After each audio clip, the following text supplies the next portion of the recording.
Hi, Cesare.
right, Piper, go ahead.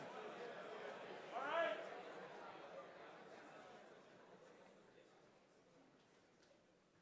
So we have 9/11 assembly today. We're going to take all announcements. We can do that either at lunch or tomorrow.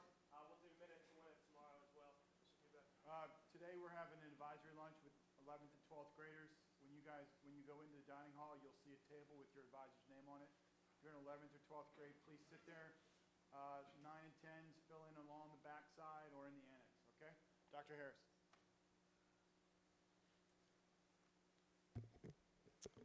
Good morning. So it was the mid-1970s. I was about the age that most of you are, students, and I remember that my older relatives and teachers used to talk about Pearl Harbor Day with a kind of hushed reverence. December 7th, 1941, it was the day the Japanese government attacked Pearl Harbor and drew the United States into World War II. And we commemorated it in school, I remember, with a moment of silence. My uncle, who was a young Marine pilot during World War II and flew hundreds of combat missions in the Pacific, always said that Pearl Harbor Day really ought to be a national holiday so that Americans could stay home from work and take time to reflect on the importance of that day in our history and to mourn the tremendous loss of life. 2,403 people in all, mostly military personnel, who died on that morning in 1941. But to me, 1941 seemed like ancient history, and the war had been over for 30 years. It wasn't until I grew up a little and studied history in college that I began to appreciate the importance of December 7th, 1941 as a watershed date, a turning point in American history. September 11, 2001 is another watershed date in our history. On that morning, 16 years ago today, 19 men who were associated with the Islamic extremist group Al-Qaeda hijacked 4 commercial airplanes and carried out suicide attacks against targets in the United States. 2 of the planes were flown into the Twin Towers of the World Trade Center in New York City. A 3rd plane hit the Pentagon just outside Washington, and the 4th plane crashed in a field in Pennsylvania. Almost 3,000 people, all civilians, were killed during the 9/11 terrorist attacks, which triggered major U.S. wars in Afghanistan and Iraq to combat terrorism, and also defined the presidency of George W. Bush. Most of the teachers in this room remember September 11, 2001 very well. And this morning you'll hear from 4 faculty members, Mr. Morrison, Mr. Lawson, Ms. Carper, and Mr. Molina, who will share personal reflections about this date in our history in order to help us all better understand how that day affected us and how it continues to shape our lives today. But for most of you in this room, I suspect 9/11/2001 seems like ancient history with little relevance to your lives in 2017.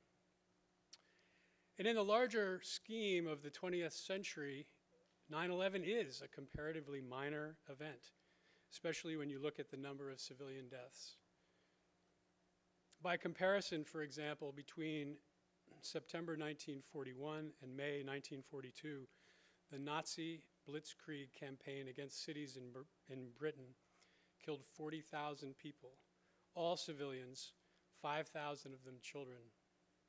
At that rate, Americans would have to experience identical 9/11s once a week for over 3 months to equal Britain's suffering.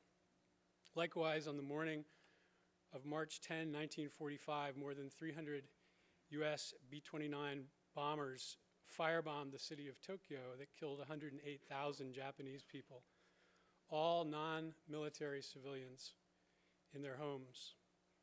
The number of Chinese civilians, not military personnel, that is, who died during World War II was 7.75 million.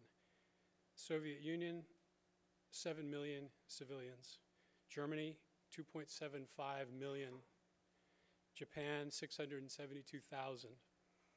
And then there's 0. The United States lost no civilians at home during World War II. The physical trauma of all those millions of civilian deaths in the 20th century is staggering, almost too much to comprehend. The violence of 9/11 was different, of course, because it was less physical than symbolic. As an act of terrorism, the victims were as much those who watched it unfold on live national TV as those who were murdered. There's always been plenty of violence in the United States, but not brought down on us so suddenly and swiftly and unexpectedly on middle-class citizens going about their everyday lives in the political and financial capitals of Washington and New York. What 9/11 demolished was a deep sense of physical security based on the United States being a nation that existed above and apart from the complexity and comparative violence of European and Asian history. We had never experienced anything like the firebombing of Dresden or the London Blitz, no Tokyo, no Hiroshima. Throughout the most deadly century in human history, US civilians remained almost entirely safe from foreign aggression. The trauma of 9/11 for most Americans was that it introduced the very real possibility of such sudden mass death. The chief fear was, and remains still, weapons of mass destruction in the hands of terrorists. We live with that sense of fear and insecurity still. Mr. Morris. When the first plane crashed into the iconic Twin Towers on that perfect, cool, bright, sunny September morning in 2001, I was teaching a chemistry class on the lower level of the science building here at Gilman. Ms. Tassoni, who taught chemistry in what is now Mr. Miles' classroom, had a TV on in her office. She sounded the alarm in our building, running around announcing that a plane had crashed into one of the World Trade Towers. My initial reaction was that there was a terrible accident up in New York, but of course the show, teaching and learning, must go on. I could not imagine the slow-moving disaster that had been unleashed. It was near the end of the period, and my students insisted we see what was happening. One look at the TV brought the reality home. This was a seismic event. As the news spread over the campus, I remember experiencing a dizzying array of emotions. There was simple disbelief that a commercial jetliner could accidentally run into that gargantuan building. Coming of age on Long Island in the 70s, I had watched those massive buildings go up. My dad had worked on Wall Street and had taken me to the top of the observation deck, a quarter of a mile up in the air. On a clear day, you could see for 40 miles. Living on Long Island meant that if you wanted to go anywhere, you had to go over one body of water or another. From your car, you could see those towers for miles around as you crossed the George Washington, the Verrazano, or the Whitestone bridges. While in Manhattan itself, they were a compass point, always indicating south. As a New Yorker, I was proud of those buildings. They were a technological and engineering feat. They represented the economic strength and audacity of New York, and had also come to represent the financial power of America, which of course is why they became a target for terrorists that day.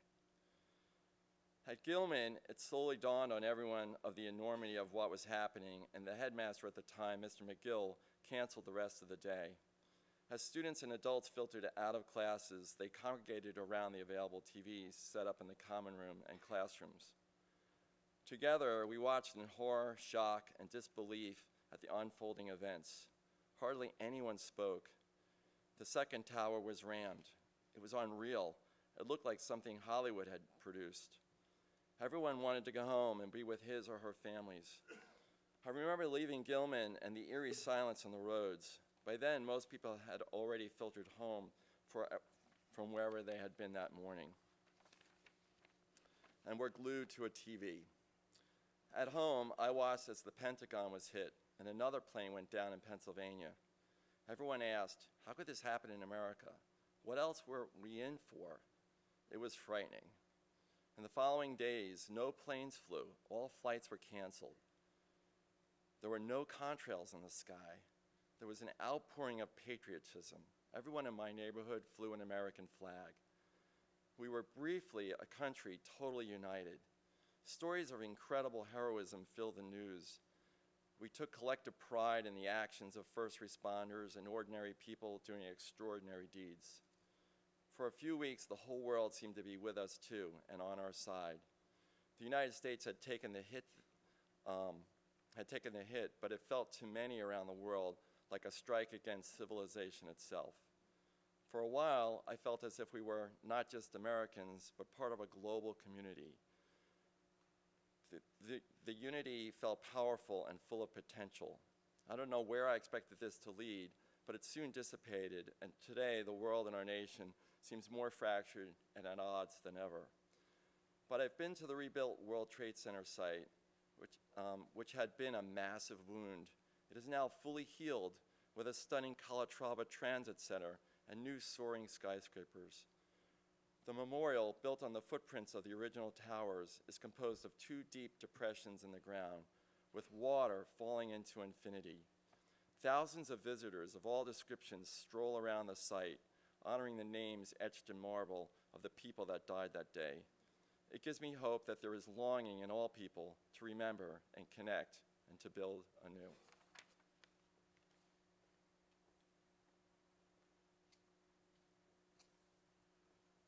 For those of you that don't know me, I'm the counselor in the middle school. And part of what I do, part of who I am, is I try to find lessons, try to make connections in the experiences that I have, whether they're good, whether they're bad.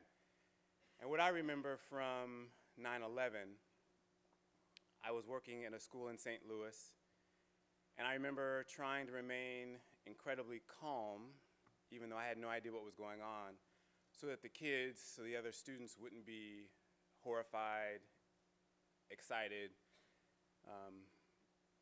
so that they wouldn't feel the unsettled feeling that I felt. And it was very difficult being an adult in an environment where no one really knew what was happening, and trying to remain calm and trying to gather your thoughts and knowing how to respond and what to say when there was a lot of questions. Once the dust actually settled, both literally and figuratively, I realized many things that weren't clear before, but prior to 9/11, I think we all had this sense that no one could touch us, and that whole idea was gone, and just the invulnerability of the United States was something that went down with the towers, and so it was a new realization that we all had to come to terms with. You all may be thinking, why 16 years later are we still talking about this? What is there to learn? And I know for me, what I remember and what the lesson I have to learn is just the power and the destructive quality of hate. And the hate that fed 9/11 still exists today, and it exists when we draw lines of skin color, religion, who people choose to love, what people feel, who they are on the inside. All those lines that are drawn feed the hate that fed 9/11. And so for me, when I think of 9/11, what I have to do is to remind myself that hate is powerful and it's destructive.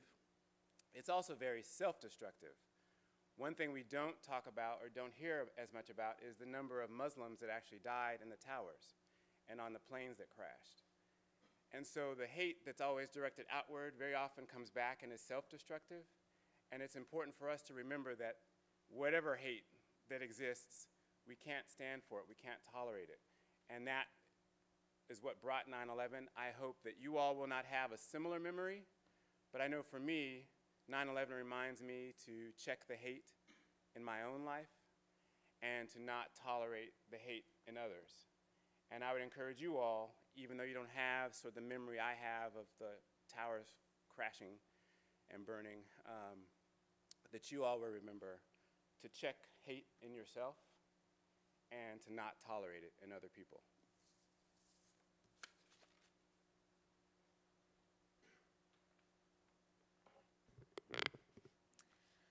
The day began as an exciting one for my family. My aunt had delivered a healthy baby girl the afternoon prior, and I was eager to share the news with my new teacher, Mrs. Nelson. Our morning progressed as any other until a little after 10 a.m., when the school counselor came to our portable classroom and asked to speak to Mrs. Nelson privately. For more than 5 minutes, my 5th grade class buzzed with the excitement of being left alone without a teacher in the room. When they finally reemerged, there was a chalk-like pallor on both of the women's faces. The counselor cleared her throat and told us matter-of-factly what had happened. She told us because we were the oldest kids in the school, the leaders, and the principal felt that at the age of 10, we had a right to know and might understand the gravity of the situation. Each new piece of information she revealed sparked a new question. What were the Twin Towers? What does it look like when an airplane smashes into a skyscraper? Isn't the Pentagon in DC? Where is my father working today? My dad works in commercial construction in Washington, D.C., and his job location changes frequently. He'd worked on government buildings before, most recently a Secret Service office, and I had no way of knowing how close he'd be to the Pentagon that day. I immediately began to panic, telling everyone around me that my dad might be near the attack. Almost simultaneously, the intercom in the classroom blared, "Sarah, your mom is here to pick you up." 10 minutes later, "Josh, your mom is here to pick you up." My classmates were dismissed in a steady trickle that continued over the next hour. Time moved both impossibly slowly and quickly all at once. I couldn't think, and my teacher couldn't seem to either. We didn't continue with our normal routine after that. I don't remember what we did, but I do recall Mrs. Nelson seemed to be holding back tears. At around 11:15, an hour after the initial announcement, the loudspeaker called out, "Kelsey, your dad is here to pick you up." The class burst into cheers, and I saw my teacher smile for the first time that morning. In elation, I scooped up my things, rushed to the main office, and embraced my father. With my younger brother in tow, we drove home, and he told us he'd been sitting on the 3rd floor of his construction site eating a sandwich when he saw the smoke erupting from the Pentagon just across the river. Just a river's distance separated him from a terrible fate. We waited at home for my mom to arrive a couple hours later, and as my parents watched the endless news cycle for the rest of the day, I sat on the couch and read. My recollections of the day are limited once I knew that my family was safe. Watching the towers crumble on the television screen over and over felt like an abstract concept, an idea that transcended my limited and self-centered understanding of the world.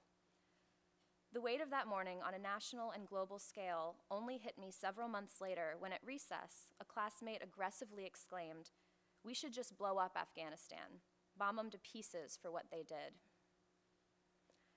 How had a 10-year-old's heart been filled with so much violence and hate? How could he blame a nation of innocents for the actions of a few? It was only then that I saw how the attack on our country's soil had happened, how war happens.